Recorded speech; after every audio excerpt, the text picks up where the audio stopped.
This is the one sauce that makes everything you cook better. It's Mexican Adobo. It's the most beautiful red sauce, amazing, amazing flavor, and it's the base for so many outstanding Mexican dishes. You just can't live without it.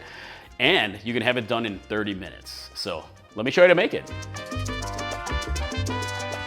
Got some ancho peppers and guajillos. A lot of people make their sauce with only anchos, but I kind of like the combination, and anchos and guajillos are perfect together. So we're gonna pop the stems off of our peppers because you don't want the stems in there. And you don't want to knock out a lot of the seeds. You can see how many seeds are in there.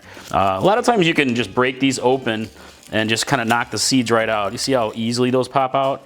But if you need to, kitchen scissors are your friend here. There you go. See that? Opens right up, knock out the seeds. Set that aside. All right, let me get these all deseeded and stemmed and then go on to the next step. All right, now that I've got my dried pods all deseeded as much as I need, and I'm gonna go ahead and dry toast them in a pan.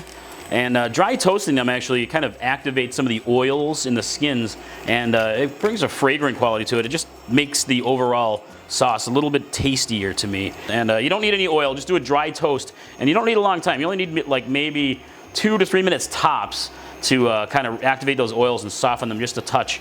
Just make sure they don't burn, that's the biggest thing. So, all right, let's get them toasted. So it's only been about a minute and I can smell these already starting to get a little toasty. And the skins actually start to get a little bit more pliable, a little bit softer, like not completely soft, but you'll notice. And sometimes they puff up a little bit. And then once these are done, I'm gonna transfer them to a bowl and we're gonna soften them up. And what you wanna do is you wanna cover them in very hot water and let them steep for 15, 20 minutes, maybe up to 30 minutes, and everything will get super soft. The next step here is to cook down some other ingredients. I'm gonna add a little bit of olive oil to my pan here, and we're gonna add some onion.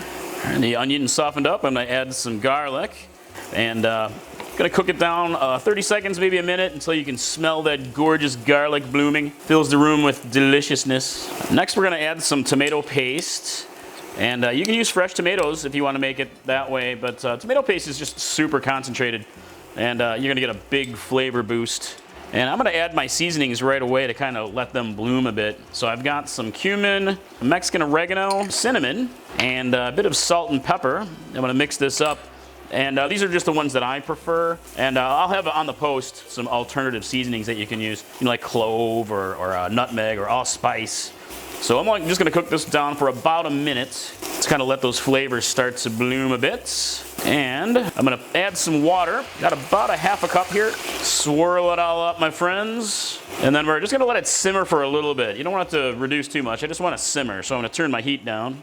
And then this is gonna form a lot of the flavor base. It's gonna process it up in a food processor with my rehydrated peppers, but really note the color of the water. A lot of the nutrients from the peppers have leached into the water and it changes the color. And you can use some of this water. It has still a lot of nutrients in there. You can use it to thin out your sauce if you want to. But some people say it's a little bit bitter, and you can balance that out with a little sugar or honey, or just don't use it and use clean water or chicken broth or vegetable broth if you want to thin out your sauce. And we'll take a look at that once we process it.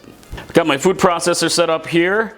And let's go ahead and add the contents of our pan to the food processor, or a blender is good here. Or you can get a big bowl and use a stick blender, however you want to do it. And then I'm going to add my rehydrated softened chili peppers. All right, let's process it up. All right, let's take a look at our adobo sauce here. So right now it's kind of somewhere between a paste and a sauce. If you can take a look at that, it's really sticking to the spoon. So I want it to be more saucy. I mean, you can use this right now if you want to as more of a paste, but I'm gonna add, I've got some water at the ready. I'm using fresh water, but you can use the steeping water if you want to.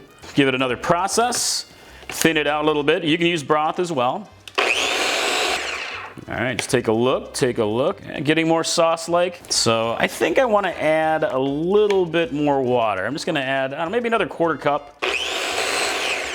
Oh yeah, look at that. Look at that. Doesn't it look a lot like the stuff that, chipotles in adobo? So look at that, oh yeah. Very saucy. So I got about 2 cups or so of this delicious adobo sauce. Look at the color on that, it's like super dark. Anchos make really dark sauce. And oh man, look at that. Use it as a marinade, stir it into beans or rice, make the perfect pot of stew, make the perfect sauce for tacos or enchiladas, freeze it in cubes and use it for months. Hey, I'd love to hear what you think of the recipe in the comments below and how you're gonna make it your own. And I definitely hope to see you at chilipeppermadness.com. And I hope you'll subscribe, and I will definitely see you in the kitchen next time. Mike from Chili Pepper Madness. Bye.